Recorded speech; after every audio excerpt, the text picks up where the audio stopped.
Good afternoon बच्चों। आज के हम नेक्स्ट वीडियो में प्रिंसिपल ऑफ मैनेजमेंट के नेचर, फीचर और कैरेक्टरिस्टिक तीनों का मतलब सेम ही रहता है, उसके बारे में हम पढ़ेंगे। फर्स्ट जो उसका नेचर है या फीचर है या कैरेक्टरिस्टिक है, यूनिवर्सल एप्लीकेशन।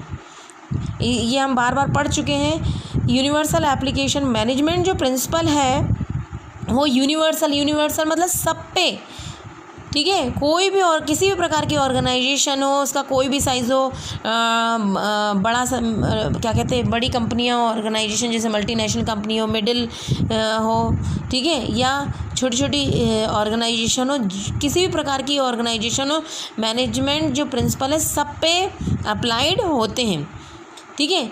पर रिज़ल्ट जो रहता है वो डिफरेंट रहता है। कभी जैसे डिवीज़न ऑफ वर्क जो बड़ी ऑर्गेनाइजेशन पे ज़्यादा सूट होता है और एप्लीकेबल होता है और उसका रिज़ल्ट भी अच्छा है, लेकिन छोटी छोटी ऑर्गेनाइजेशन उनके कंपैरिजन में छोटी ऑर्गेनाइजेशन में मतलब ये नहीं क्या होता है कि हम अप्लाई तो करते हैं लेकिन उसको क्या करते हैं, इतना लॉन्ग ना करके हम क्या करते हैं, उसकी जो डिवीज़न है उसको कम कर देते हैं, ठीक है। तो रिज़ल्ट तो क्या रहता है, जैसा कहा गया है वैसे ही आता है, लेकिन सबका सेम नहीं आता है।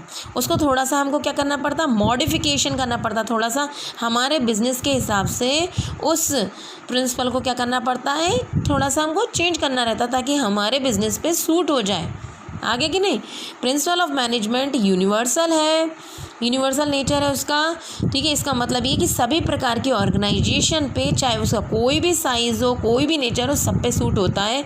इसका रिज़ल्ट भले ही थोड़ा सा अंतर रहता है पर मॉडिफाई करके इसको अप्लाई कर सकते हैं। ये सभी ऑर्गेनाइजेशन के लिए सूटेबल है।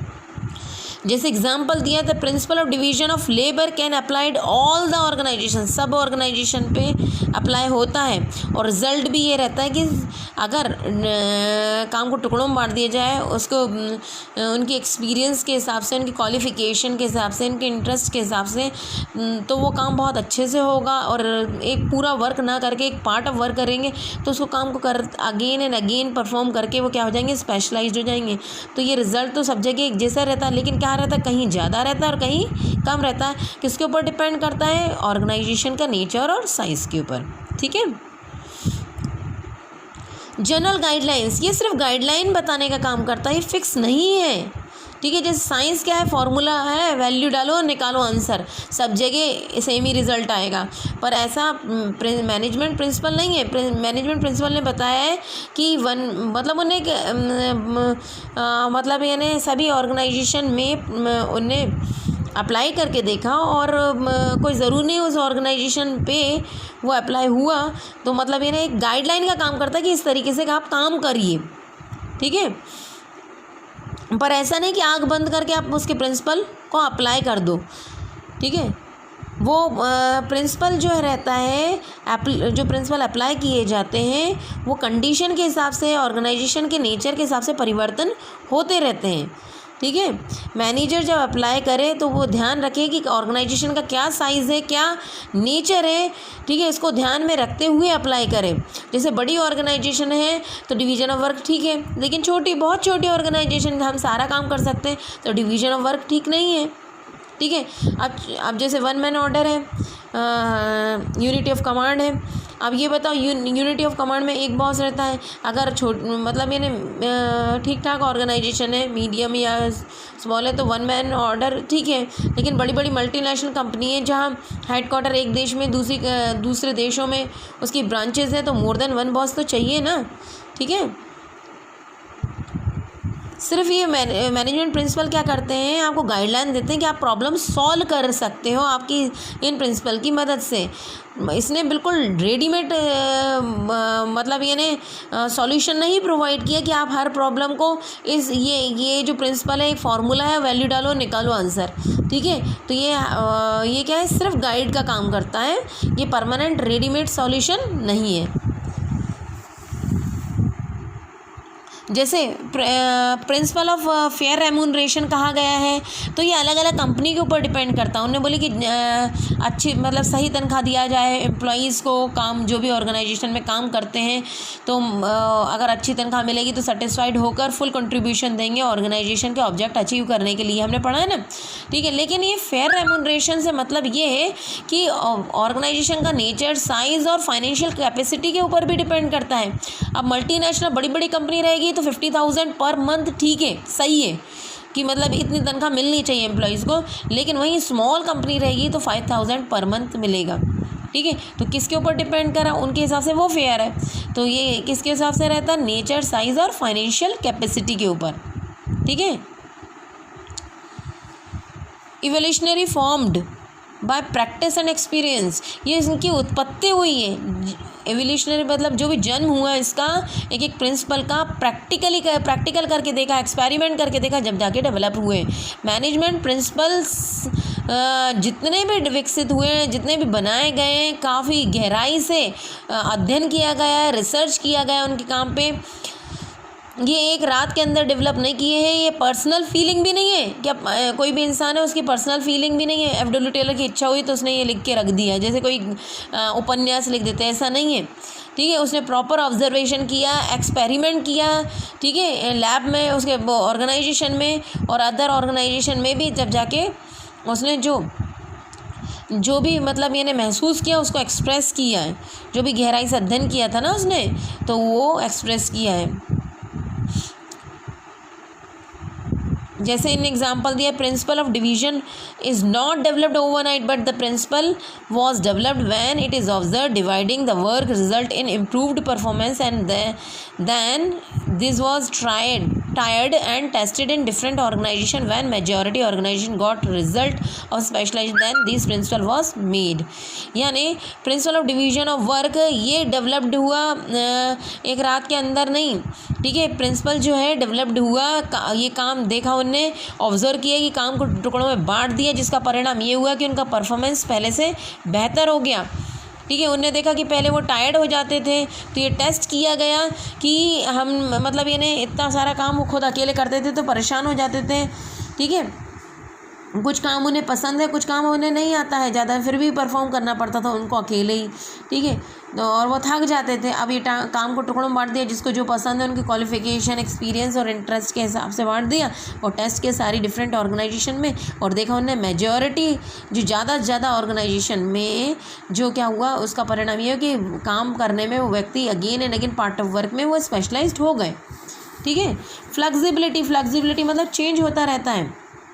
मैनेजमेंट प्रिंसिपल जो अप्लाइड किए जाते हैं वो डिफरेंट कंडीशन में डिफरेंट रहते हैं। कोई ज़रूरी नहीं कि इस कंडीशन में वो सूट होगा, तो हमारा बिजनेस एनवायरनमेंट परिवर्तनशील है ना, ठीक है। तो इसका जो प्रिंसिपल जो भी अप्लाई करते हैं उनमें भी कंपनी के रिक्वायरमेंट के हिसाब से वो चेंज करते रहते हैं।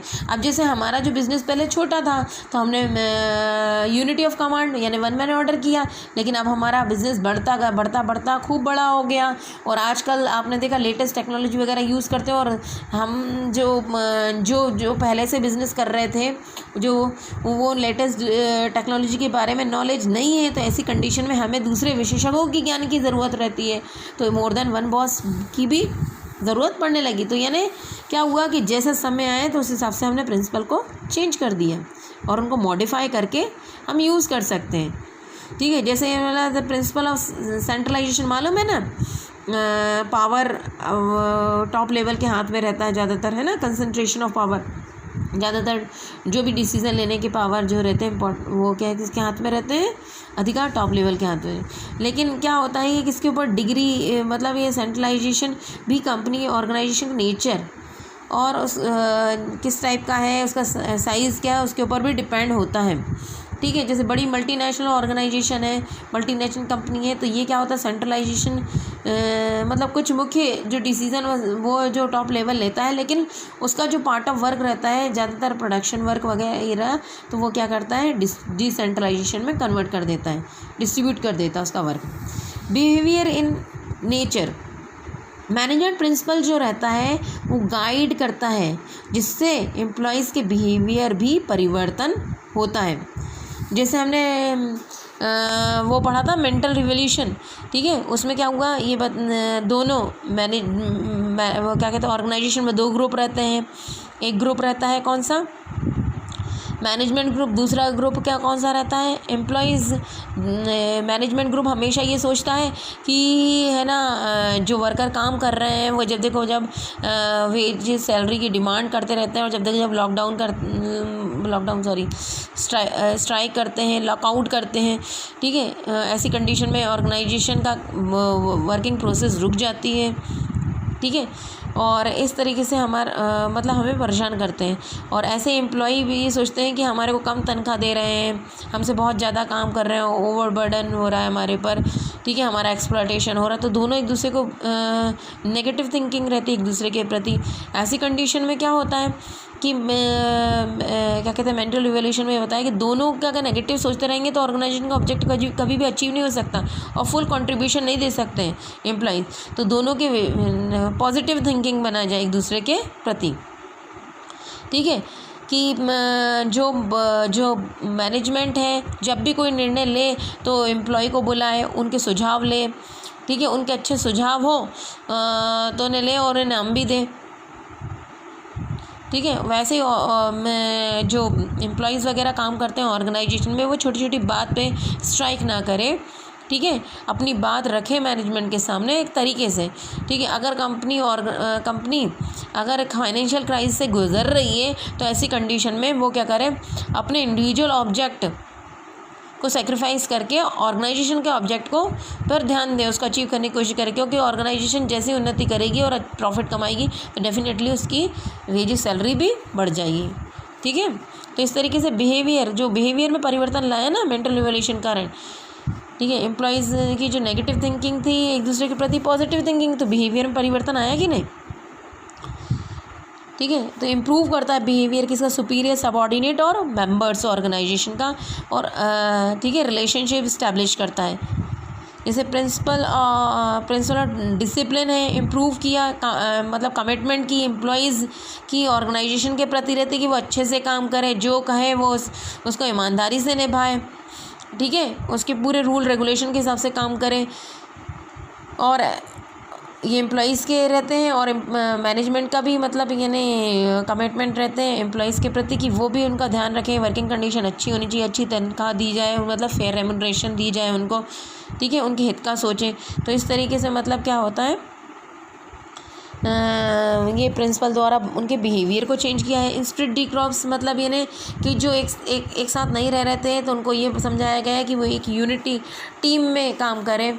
अगर क्या होगा, जैसे मैंने आपको एक एग्जांपल पहले भी दे चुकी हूँ कि जैसे 100 गुड्स को बनाने के लिए कहा और 10 एम्प्लॉयज़ के अंदर डिस्ट्रीब्यूट कर दिया तो कितने हो गए, 10 सबको बनाने थे, एक हफ्ते के अंदर 2 बीमार हो गए तो 8 नहीं काम कर पाया, तो ये 80 ही बन पाए ऐसी कंडीशन में, ठीक है। और उन्हें ध्यान भी नहीं दिया कि मतलब 2 बीमार है तो हम आपस में बांट लेंगे और ये 20 गुड्स जो नहीं बन पाए तो हम मिलकर बना लेंगे, पर उन्होंने ध्यान नहीं दिया, सिर्फ 8 नहीं बनाया और 2 ने गुड्स नहीं बनाए। ऐसी कंडीशन में जो ऑर्गेनाइजेशन का जो 1 वीक में जो टारगेट था 100, वो उनने टारगेट पूरा कर लिया क्या, नहीं ना, क्योंकि टीम की भावना नहीं थी, उनने इंडिविजुअल वर्क परफॉर्म किया उनने। अब मतलब ये नहीं कि उनको 10 गुड्स बनाना बस, बाकी सब को मतलब नहीं, इसलिए टीम पूरी उनको ये ध्यान रखना था कि अगर 2 की तबीयत ख़राब है तो हम मिलकर कर लें बाकी 2 का भी काम, तो हमारी टीम जीत जाएगी। टीम फिर भी हार गई ना, इंडिविजुअल उनने अपने गुड्स बना लिया बाकी 8 ने, लेकिन फिर भी टीम हार गई तो फिर मतलब तो कुछ रहा नहीं ना। इसलिए प्रिंसिपल ने बताया स्प्लिट डी क्रॉप्स में कि ये टीम में रहने की भावना जगाई, इस तरीके से एम्प्लॉय के बिहेवियर को परिवर्तन किया है। Thank you.